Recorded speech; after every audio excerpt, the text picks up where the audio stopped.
So what kind of kicked off this series of videos is I have a display case in my studio where I keep all my Createx product. And on the top of that case there's room for signage, so I'd cut out some aluminum sign blanks and thought it'd be cool to incorporate some of my own airbrush artwork into that sign space. It just gives clients and customers another opportunity to view your work when they walk into the studio. So on one of those blanks I wanted to paint this picture of the Hulk's eye, and then probably on the left side I'll put the Createx Colors logo. But when I initially looked at this, I thought, man, that would be really cool to render out in candies. I get a lot of questions about how I incorporate candies into my artwork. And it's not necessarily that there's a right way or a wrong way to do it, but there are ways, and then there are better ways in my opinion. So, for instance, this picture of the Hulk's eye, a lot of artists would make this into a grayscale image, paint it in black and white, and then they would spray candy over the top of it.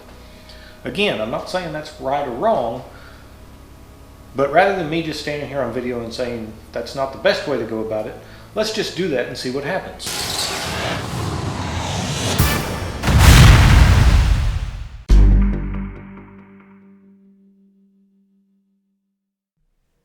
So very quickly, I talked about converting this image to grayscale. All I mean is we want to convert this image from color to a black and white photo. So I've opened it in Photoshop. You can pretty much use any photo editing software to do this, and it's super easy. With one click it converts the image to a black and white, and then you can print that off and use that as your reference rather than the color version if you choose to do so. For the sake of time, I've obviously sped this up, but you can see I've got a rough sketch of the design on the panel, and I'm working over just a plain white base. It's actually the Auto Air Sealer White, and I'm using Wicked Detail Smoke Black mixed at a 1:1 ratio with a 40-12 reducer to come in and just rough in all the dark areas. And keep in mind, with the water-based paints, you have to build your layers slowly, especially at this 1:1 reduction ratio. I like it because it really atomizes the paint well, gives you really good control, but you have to build your layers slowly.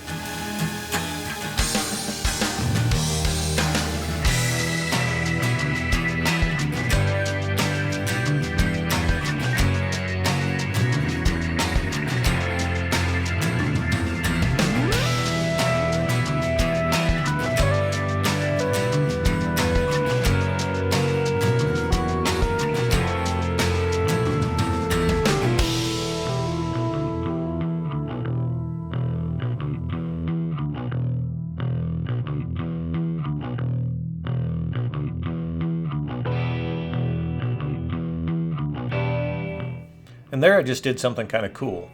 If you noticed, I painted some very light hash marks on the brow to create a little bit of shading as well as a hint of texture. So even though the airbrush is an amazing tool at creating gradations and color transitions, you don't always have to use it that way. And full disclosure, I kind of screwed this up. When we looked at converting the reference to a black and white image, notice how dark all those green shades become when you convert it to a grayscale image. And originally I planned on painting this panel that dark to illustrate a point. And the point is that anytime you're going to bury your artwork underneath candy, you have to bring the contrast levels up, because what the candy's going to do is it's going to push everything back. Other than the darkest darks, it will push all of your highlights and your mid-tone values back. And it becomes very muted, and it's just really not. That's one of the reasons I don't like doing a black and white image underneath candy. But it's hard to retrain the brain, and knowing that I was going to cover this with candy, I inadvertently brought the levels of contrast up. So keep that in mind.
Here I'm coming in with Wicked Detail Opaque White just to reestablish some of these highlights. And I'm not worried about the color shift because all of this, again, is going to be buried under candy, so you'll never see any of that. Once the highlights have been reestablished, I'll come back in with the Detail Smoke Black and we'll kind of clean up some of the white overspray, and then we'll be able to move on.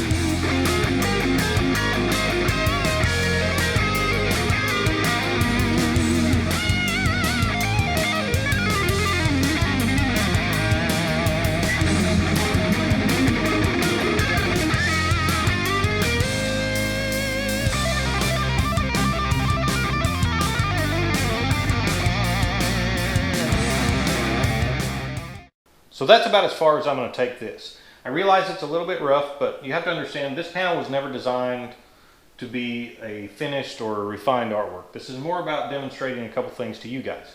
So the next part of the process is to cover this with the candy. But before we do that, let's talk about candies. If you guys are familiar with the Createx product line, then you're probably aware that they released a set of candies early on, long before Candy₂O came about, under the Auto Air Colors badge. On your screen you can see a picture of two candies. The one on the left is one of the original candy colors, and the one on the right is obviously the Candy₂O. There's a pretty distinct difference between the two in just a photograph. The one on the left it's very apparent that it's a green color. The one on the right, not so much. It's really, really dark, almost black. That's the difference between a true candy and the other candy. The original candies were pigment-based. A true candy is dye-based. It has no pigment in it. It's completely very transparent. The original candies were very transparent in nature, but it's not a true candy. A true candy, if you layer it and layer it and layer it, if you put enough layers on, eventually it will almost be black. It'll get that dark. That's the difference between the true candy and the previous pigment-based candy. So what I'm going to do is I'm going to mask off half of this panel, and on the top half we'll put one of the original candies on, and on the bottom half we'll spray the Candy₂O so you can see the difference. So let's talk about mixing our candy.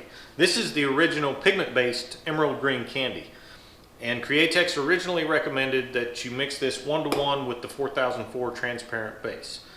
However, when Candy₂O came out, they actually came out with the 4030, which is, if you're familiar with automotive solvent-based paint systems, this is the equivalent of an intercoat clear. It's essentially a clear binder. Well, the 4030 I've found works really well with all of the Createx products. So rather than mixing the original candy with the 4004 transparent base, I'm going to go ahead and mix it with the 4030 instead. Createx recommends that you mix it 30 to 50% per volume. When I'm spraying candies, I prefer a 1:1 ratio. So 1 part paint and 1 part of the 4030. And this is not, it doesn't need to be super scientific. I just do kind of a guesstimation.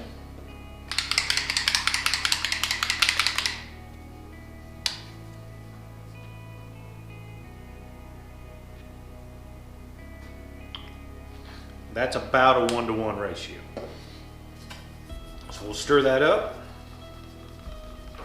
The original pigment-based candies are definitely a lot thicker than the Candy₂O, so it definitely needs to be reduced, especially if you're going to spray it through an airbrush.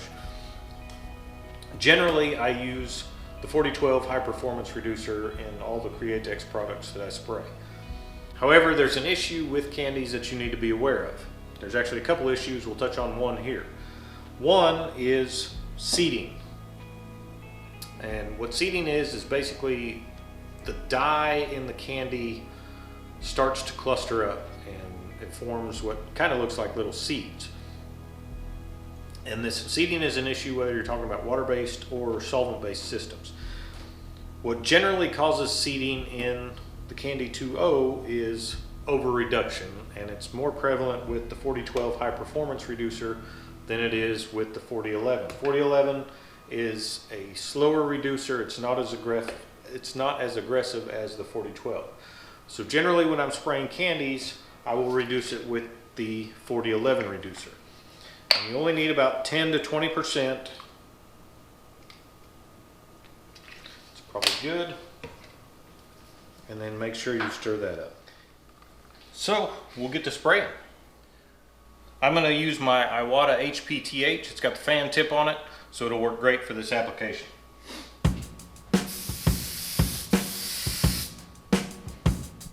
So I sprayed the paper before I went to the panel to make sure that the fan tip was oriented correctly on my airbrush, and also to make sure that the trigger was choked down where I want it. And what I mean by that is, as with all the other Createx water-based products, you have to work in light layers. That's especially true with candies if you want even coverage.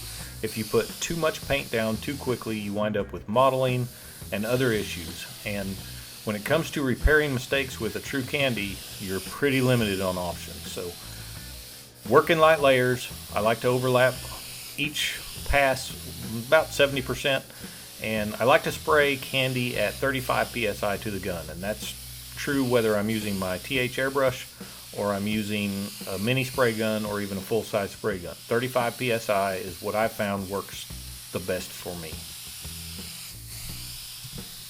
For the sake of time, I'm not going to show every step in this process, but like I said, work in light layers and use the air from your airbrush or spray gun, whatever the case may be, to dry the candy in between each coat. And on a side note, this Iwata HPTH airbrush that I'm using is a very versatile brush. It comes with a fan tip, which is great when you need even coverage on something where a full-size gun or even a mini gun would be overkill. And it also comes with a conical tip, so you can actually spray art with it just like you can any other airbrush, just on a larger scale. So I gave the top half of this about an hour to dry before I masked it off. I've already mixed up the Candy₂O Emerald Green. Same process, it's 1 part Candy₂O, 1 part 4030, and about 10 to 20% of 4011 reducer. One thing I didn't mention before is it's a good idea, once you've mixed your paint, to let it sit for about 10 to 15 minutes, and that gives the paint time to acclimate before you actually spray it. So now we'll spray the Candy₂O Emerald Green on the lower half of this panel, and then we'll see the difference.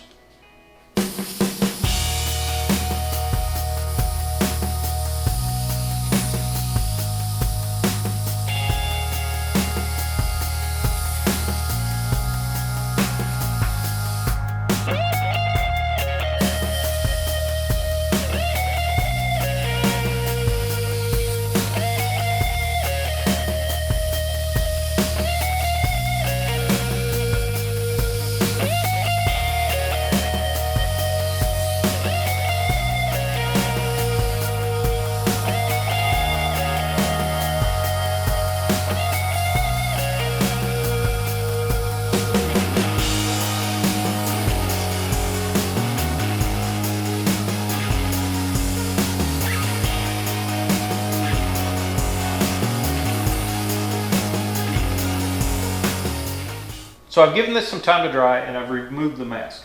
I put about 6 coats of the Candy Pigment Emerald Green on the top and 6 coats of the Candy₂O Emerald Green on the bottom. And as you can see, there's a pretty dramatic difference between the two. On the top, it's still very light, and on the bottom, it got very dark. The reason being is the pigment, that's about as dark as that's going to get. You could continue layering more and more layers of the pigment emerald green on top of this, and it'll probably get somewhat darker, but it's not going to be a dramatic difference. And eventually what you're going to run into, because the candy pigment has pigment in it, those particles, it's not really a transparent, it's more of a translucent effect. So if you were to layer more and more layers of that candy over this panel, eventually the particles in the pigment are going to start to wash out the detail in your airbrushing underneath. Whereas the true candy, the dye-based Candy₂O, is very, very transparent. And like I said before, it will continue to get darker and darker and darker. If we put more and more layers of candy over this, it would keep pushing things back, which is another difference you see. In the top, you still get a lot of contrast between the darks and the lights. Whereas the bottom, the candy really pushes everything back. That's one thing to keep in mind. If you're going to do an airbrush artwork and you plan to cover it with candy, you have to remember to keep your contrast levels up, because other than the very darkest areas, it's going to push everything back. Now, can you come in and reestablish some of those highlights with white or even a yellow? Yes, you can, but that brings us to another thing you need to be aware of when it comes to candies. We already talked about the seeding issue. Another issue you can get with candies is called bleeding. And what that means is the dye in the candy, when you put more paint over this candy, the existing candy, the dye can actually leach up into the next coat. So if you were to take white and reestablish some of these highlights, that white will most likely turn to a very light green. And the effect is usually more dramatic if you put an automotive clear coat over the top of the candy later. You'll see it some when you're airbrushing, but it's usually elevated after you put a clear coat over the top of it. Now, if you want a subtle highlight, that's fine. If we wanted to come in here and kind of reestablish some of these brighter areas, but we didn't want them to be stark white, you can actually use the bleeding to your advantage. And some colors are worse when it comes to bleeding than others are. If you wanted to leave those highlights stark white, then you can use the 40/40 bleed checker. All you do is take this straight out of the bottle and you'll spray a coat or two over the area that you want to stop the bleeding from, and that solves the issue. After you let that dry for, I believe it's about an hour. I'll leave a link in the description to all the technical data sheets. If you ever have questions about how to mix a product or how to use any of the Createx products, you can go to their technical data sheet. It's online, and look up what their recommendations are. So after you coat the panel with the bleed checker, then you can come back and do your airbrushing with the white, and it will remain white even after you clear it. So what I'll do now is we'll kind of mask off about half of this eye portion, and I'll put the bleed checker on one half and leave one half without the bleed checker, and then we come back in and reestablish some of these light areas, and then we'll candy over that again and we'll see the difference. So with the airbrush, I'm going to take and put a light coat or two of the bleed checker over this panel.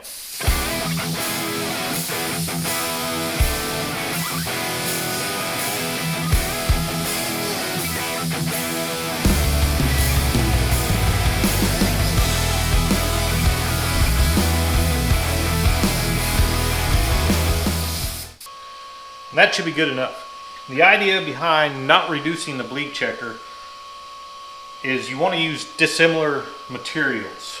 If you use the same reducer that you used in the Candy₂O, then you're adding a similar material, so the effect will not be as dramatic. It'll still keep the candy from leaching into your next layer a little bit, but it won't be as effective as if you spray it without reduction. It's a little bit thicker. I had to turn the air pressure up to about 40 psi to get spray through the airbrush. But we'll give this about 30 minutes to dry, and then we'll come back, unmask, and we'll start putting some highlights on there and see what the difference is. So I've given this about 30 minutes to dry for the 40/40 bleed checker. Now we're going to come back in with the airbrush and the wicked opaque white, and we'll reestablish some of these highlights, and we'll see if we get any bleeding.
So I don't see any real bleeding issues after putting white back over this emerald green, whether it's over the portion that had the 40/40 bleed checker or the portion that didn't have the 40/40 bleed checker. So keep in mind, like I said, some colors are worse than others when it comes to the bleeding.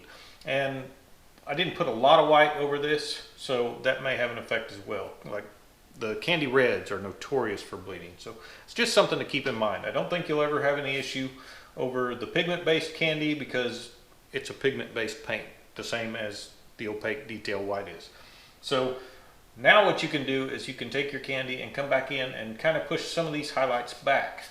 But keep in mind that a true candy, which we're using the Candy₂O dye-based true candies, will darken. The more layers that you put on here, it's going to continue to darken. So you want to be very strategic on how you do this, because if you just come in and spray around these areas, then you're going to have a darker halo around all your highlights.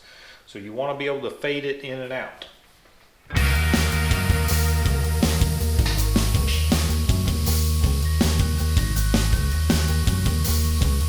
If you pay attention here, you'll see that I try to work outward from the darkest areas. And when that's not possible, I just continue to work in very light layers. It's super easy to go darker if you need to, but the same can't be said if you need to lighten it back up. So take your time on this.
You don't really get the full effect of a true candy, in my opinion, until you've put clear over the top of it. So off camera, I threw a couple coats of an automotive urethane clear over this panel, and right away I can see a pretty distinct difference between the pigment-based candy and the dye-based candy. I'm not sure if the camera will pick this up, but I talked about this earlier. The top portion where the pigment-based candy is, with only 6 coats, is already starting to drown out the artwork underneath. The blacks are more of a gray color, whereas the dye-based candy, you still got rich clarity all through the image. That's the difference. Like I said before, the pigment-based candy is, realistically, it's more of a translucent than a transparent, whereas the dye-based candy allows light to filter through each layer and then reflect off of what's underneath it. So big difference there. Keep in mind the issues we talked about that are associated with the dye-based candy. 1 being seeding and 2 being bleeding. Take steps to prevent those. One issue that we haven't discussed yet is UV stability. All candies, the dye-based candies, will fade. At some point it's going to fade. At what extent the Candy₂O is going to fade, I'm not 100% sure on that yet. I'm actually going to take this panel and leave it in the window for 6 months to a year, however long it takes, to find out the progression and how badly it will actually fade. So there'll be more on that later. So that pretty much wraps up part 1 in this series. Now, we didn't stay very true to sort of the colors and the dynamic lighting in the reference on this particular panel, but if you're looking for a more subtle effect, this is a great option to use when you're incorporating candies into your artwork. So for part 2, we'll look at a totally different method to paint using the same reference and a similar panel and get different results. So once again, I'll leave links in the description below to all the products I've used on this panel, as well as the Createx technical data sheets. Thanks for watching, and we'll see you next time.